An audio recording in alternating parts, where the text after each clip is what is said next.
Okay, we're just about done the course now, so let's just finish this up. Properties of normal distribution, day 2. So from day 1, we have these memorized. 68% for 1 standard deviation, 95 for 2, 99.7 for 3. And those are useful, but what happens when we don't have a value that's exactly 1 standard deviation or 2 or 3? So we ended last class with that kind of example. Mean of 40, standard deviation of 3, 40 down the middle, with 43 and 46 and 49 on the right, and then 37 to the left. So there's 43 plus 1 standard deviation. To the left of 40 would have been 37 minus 3 as 1 standard deviation. And the question being, well, great if you know 43, but what if you wanted 42 or 41? That's a different value, and we need to figure out how to deal with those situations because they do occur. So z-scores is how you solve it. A z-score is the number of standard deviations the data value is from the mean. And it can be a fraction. So the z-score doesn't have to be a whole standard deviation. It could be a fraction or a decimal. So in this case, 23 is the mean and 4 is the standard deviation. So the square root of 16 is 4. And now determine the z-score for x equals 31. So how to do this, you need to figure out how many standard deviations 31 is from 23.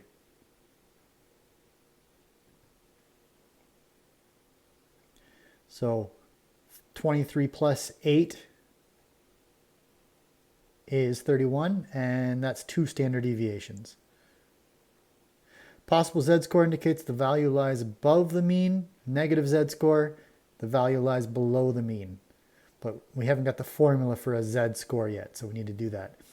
The z-score in this case was 2 because it was 2 standard deviations. But there's a generalized formula. X minus the mean divided by the standard deviation. So in this case, 31 was x minus the mean 23 divided by the standard deviation. Now, in future cases, you're going to get the x value. It's going to be given to you. And you're going to be given the mean and the standard deviation. And you just got to find the z. Of course, we could give you something else. We could give you the z-score and ask you to figure out the x. It could make you go backwards. It is possible. All right, 2 separate tests. Bob scored 75 and 80. Test 1, the mean was 68, standard deviation 6. Test 2, 72, standard deviation of 8. What test was Bob's best result in comparison to the rest of the class? So is the 75 when the mean is 68 better, or is 80 when it's 72 better? Well, the best way to do that is to find the z-scores so you're comparing it. Compare apples to apples. So first one, 75 minus 68 divided by 6. Second one, 80 minus 72 divided by 8. Test 1 was Bob's better test. Compared to the rest of the class. So there's a comparison using z-scores. Normal curve with a mean of 0 and a standard deviation of 1 is called the standard normal curve. And this is where I was telling you about the area under the curve, the calculus to get the area under the curve. It has been done for you on this standard normal curve.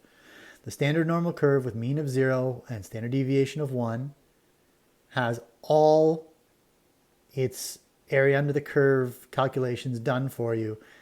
And you can use a z-score table, like the one in your textbook. It's found on the internet as well. You can use that z-score table to actually figure out the area under the curve, because the area under the curve is already calculated if you have the z-score. You just go into the table, find the z-score, and it'll tell you the area under the curve. Table gives the area to the left of z only to the left, so smaller than. Less than. If you wanted greater than, you would need to do 1 minus.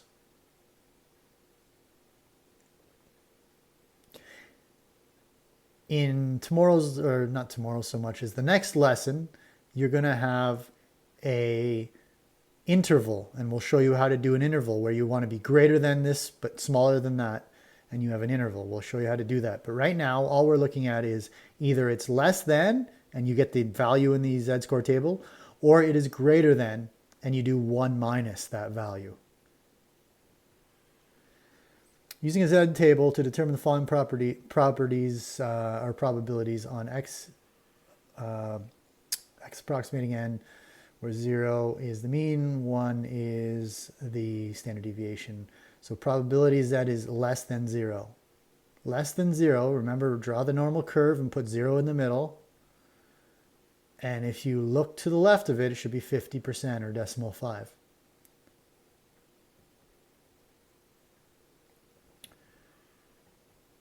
What about if z is less than 0.42? So you go in the z-score table again, find 0.42.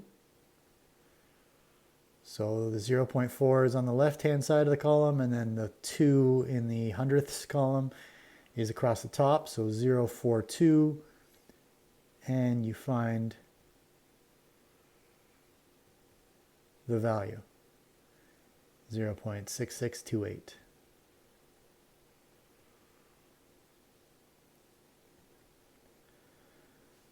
Okay.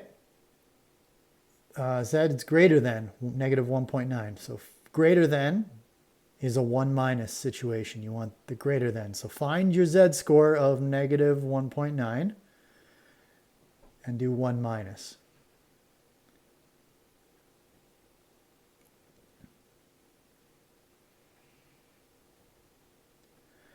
Not every curve is n of 0, 1. So not every curve has a mean of 0 and a standard deviation of 1. Therefore, to calculate probabilities for other curves and other situations, we do a transformation.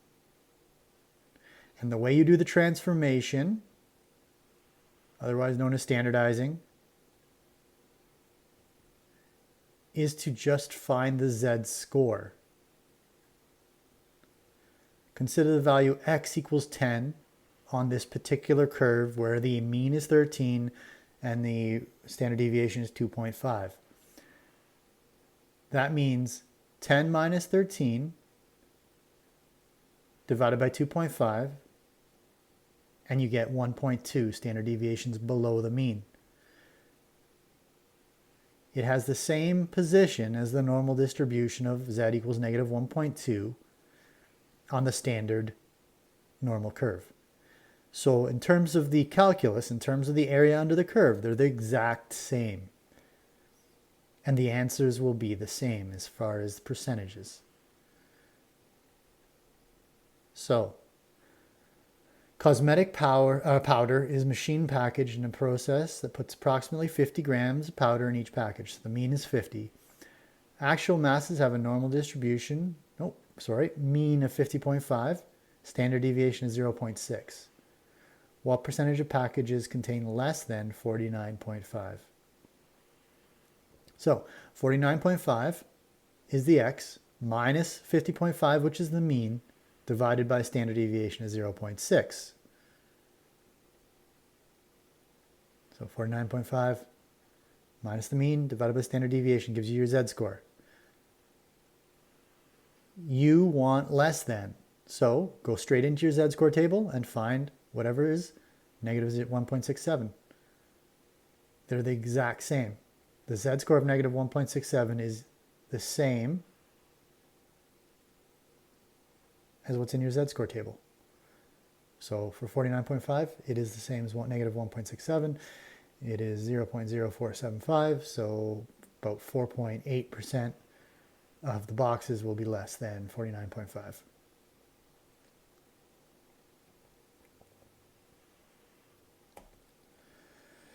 Giselle is 165 centimeters tall. In her high school, boys' heights are normally distributed, mean of 174, standard deviation of 6. What's the probability the first boy Giselle sees at school tomorrow will be taller than she is? Well, let's see what percentage of the boys are taller than 165. So 165 minus the mean divided by the standard deviation. That gives you a negative 1.5. Now remember, you want taller than she is, so it's going to be a 1 minus situation. Once you find your z-score of negative 1.5, go into the table, find the z-score value, but do 1 minus. And you get 93%. So about 93% chance that the next boy or the first boy she sees is taller than her.